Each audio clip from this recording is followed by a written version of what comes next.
ठीक उसी तरह जिस तरह से हम कोविड का हम लोग ने टेस्टिंग करना, ट्रैक करना, फिर उसको ट्रीटमेंट करना, उसी तरह का हमने सिस्टम यहाँ भी बनाया है। उसके बाद से हम लोग ने सभी इस तरह के केसेस को सरकारी अस्पताल में भर्ती करने के लिए बता दिया गया था। इस समय हमारे पास बेड्स की कोई कमी नहीं है। उत्तर प्रदेश ने जिस तरीके से कोरोना के मामलों में काबू पाने का एक मॉडल दिखाया, लेकिन उस बीच डेंगू कहीं ना कहीं अभी भी परेशानी का थोड़ा सबब जरूर बना हुआ है। हमारे साथ बात करने के लिए प्रदेश के स्वास्थ्य मंत्री जयप्रताप सिंह हैं। सर, आपको क्या लग रहा है, डेंगू के मामले पश्चिमी उत्तर प्रदेश में ज्यादा दिख रहे हैं? आपका मानना है कि अभी तक काफी रोकथाम है, लेकिन मौजूदा स्थिति क्या है डेंगू की? देखिए, डेंगू में लगभग एक प्रकार का 3 साल का साइकिल होता है। तो 2016 में हमारे पास काफ़ी संख्या में उस समय आया था, 15,000 से ऊपर केसेस आए थे।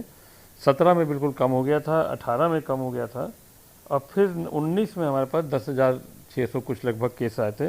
19 के बाद इस साल अभी तक, जनवरी से लेकर अभी तक 18,139 केस आ चुके हैं अभी। और हमारा जो CFR है, जो मृत्यु दर है, वो 0.04% है। 7 मृत्यु अभी तक हुए हैं अभी इस सीज़न में। और कल का जो हमारे पास फिगर आया था वो 111 केसेस अभी निकले।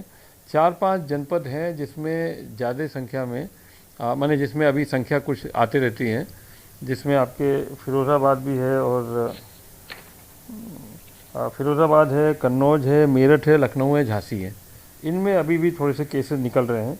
तो इनके लिए अब हम लोग ने अंतर विभागीय समन्वय का भी तय किया है। और ठीक उसी तरह जिस तरह से हम कोविड का हम लोग ने टेस्टिंग करना, ट्रैक करना, फिर उसको ट्रीटमेंट करना, उसी तरह का हमने सिस्टम यहाँ भी बनाया है। रैपिड रिस्पांस टीम बना के उन सभी मोहल्ले में या उन गांव में जहाँ पर ये केसेस निकले हैं, वहाँ पूरा सर्वे करना, फील्ड वर्कर के द्वारा घर घर समीक्षा करना, घर के अंदर की स्थिति भी देखना, और अगर कहीं कंटेनर में साफ़ पानी पड़ा हुआ है जहाँ लार्वा पाया गया तो वहाँ स्प्रेइंग भी करना, केमिकल स्प्रेइंग, प्लस उनको एक चेतावनी भी देना, जागरूकता भी फैलाना, और नगर निगम के साथ के टीमों के साथ मिलके मोहल्ले मोहल्ले वाइज वहाँ पर जागरूकता भी करना।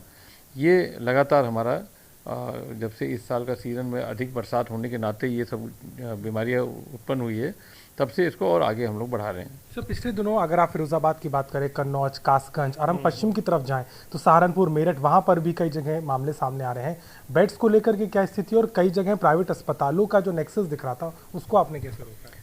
उस बार जब अगस्त के एंड में माननीय मुख्यमंत्री जी जब फिरोजाबाद गए थे तो केसेस अधिक आए थे, तब प्राइवेट हॉस्पिटल्स काफ़ी देख रहे थे। तो हम लोग ने उसी समय एक निर्देश जारी कर दिया था, जो पहले पूर्व में भी वो था, कि प्राइवेट हॉस्पिटल के पास किसी तरह का भी संचारी रोग का कोई केस आएगा तो वो सरकारी अस्पताल को सूचित करेगा और बताएगा, और लाइन ऑफ ट्रीटमेंट क्या कर रहा है वो सरकारी अस्पताल से पूछ के करेगा।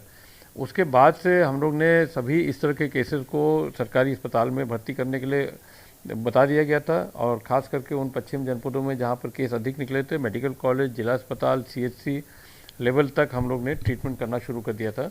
इस समय हमारे पास बेड्स की कोई कमी नहीं है, क्योंकि केसेस कम निकल रहे हैं। जैसे मान लीजिए फिरोज़ाबाद में 10 केसेस निकले हैं, कहीं और थोड़ा सा 12 केस निकला है या 14 केस निकला है, तो उसमें पर्याप्त हमारे पास संख्या अभी बेड्स की है।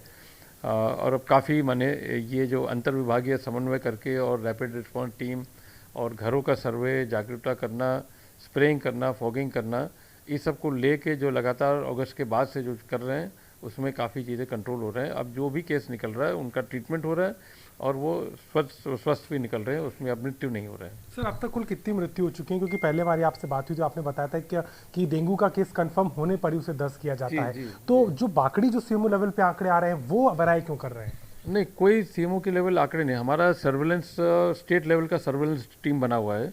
जितने भी किसी तरह का भी संचारी रोग का कोई भी बीमारी होता है, वो इमीडिएटली उनको अपने पोर्टल पर अपलोड करना पड़ता है, और उसके आधार पर जो कंफर्म्ड एलाइजा टेस्ट के माध्यम से जितने भी डेंगू टेस्ट होते हैं जो कंफर्म्ड होते हैं, उसमें अभी तक 7 केसेस आए हैं। मुझे लगता है कि आप उन समय का बात कर रहे हैं जब अगस्त में, जब फिरोज़ाबाद में काफ़ी संख्या में मृत्यु हुई थी, क्योंकि वो मृत्यु होने के बाद प्राइवेट हॉस्पिटल में या घरों में जो मृत्यु हुई थी उसके बाद उनको उनके अंत्येष्टि कर दिया गया था, इसलिए उनका कोई टेस्ट नहीं हो पाया। परंतु उसके बाद के जितने भी केसेस आए हैं और एलाइजा टेस्ट उसमें करने, पॉजिटिविटी होने के बाद ही हम उसको मानते हैं कि अगर उसकी मृत्यु होगी तो वो हमारा डेंगू का मृत्यु है।